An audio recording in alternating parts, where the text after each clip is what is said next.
দেশের সম্মান নষ্ট করতে এখনও ফোন করে লন্ডনে বসে বিশ্বব্যাপী প্রবাসীদের উস্কে দেওয়া হচ্ছে বলে অভিযোগ করেছেন প্রধানমন্ত্রী শেখ হাসিনা। সকালে ক্ষতিগ্রস্ত ভিটিভি ভবন পরিদর্শন শেষে তিনি এ অভিযোগ করেন। তার বক্তব্য বিকৃতভাবে উপস্থাপন করে আন্দোলন ভিন্ন খাতে নেওয়া হয়েছে বলেও জানান প্রধানমন্ত্রী। এ সময় অপপ্রচার ও মিথ্যাচারে বিভ্রান্ত না হওয়ার আহ্বান প্রধানমন্ত্রী শেখ হাসিনার। মোহাম্মদ শাহজাহানের ক্যামেরায় বিস্তারিত লাবণ্য ভূঁইয়ার রিপোর্টে। গেল 18 জুলাই বাংলাদেশে যেন এক তাণ্ডবের ভূমিতে পরিণত হয়। একের পর এক রাষ্ট্রীয় ভবনে হামলা চালানো হয়।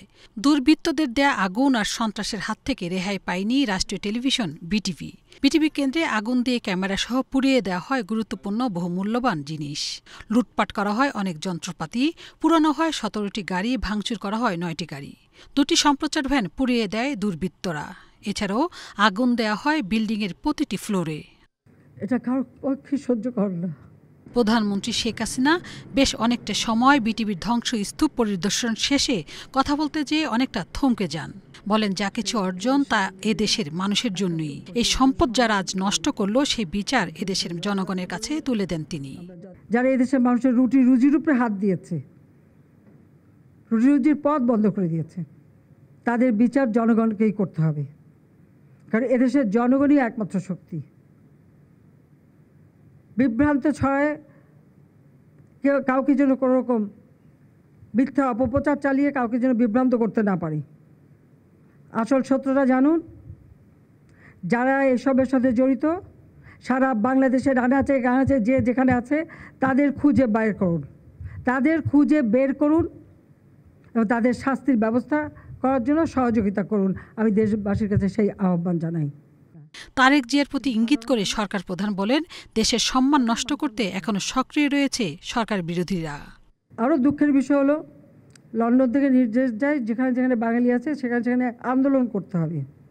আর এই আন্দোলন করতে যে তাদের অবস্থাটা কি, লন্ডনে আমাদের আওয়ামী লীগের উপর হামলা করলো, সেখানে পুলিশ এসে ওই বিএনপির 3 নেতাকে গ্রেপ্তার করেছে। হ্যাঁ, আমাকে গালি দিচ্ছে, দেশের বিরুদ্ধে তারা স্লোগান মিছিল। ওই দেশে আইন আছে, কেউ মিছিল করতে পারে না, কিন্তু তাদেরকে উস্কে দেওয়া হয়েছিল লন্ডন থেকেই যে মিছিল করতে হবে। তারা মিছিল করতে যে শুধু নিজেদের চাকরি বাকরি রুজি রোজগার পথ যে হারালো তা না, আজকে যে বাঙালিরা ওখানে কাজ করে খায় তাদের মুখটা কোথায় থাকে। প্রধানমন্ত্রী বলেন, কোটা ইস্যুতে মুক্তিযোদ্ধার সন্তান নিয়ে যে বক্তব্য দিয়েছি তা বিকৃত করা হয়েছে। সারা বাংলাদেশটাকে একটা নরক বানানোর চেষ্টা।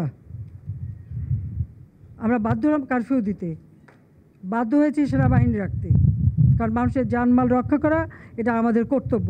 আজকে মানুষের মাঝে স্বস্তি ফিরে এসেছে, কিন্তু এখন আবার কি, সেই মেট্রো রেল স্টেশন পুড়িয়ে দিয়েছে।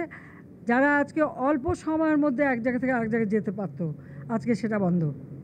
এর আগে বৃহস্পতিবার প্রধানমন্ত্রী রাজধানীর মিরপুর 10 নম্বরে ক্ষতিগ্রস্ত মেট্রো রেল স্টেশন পরিদর্শন করেন।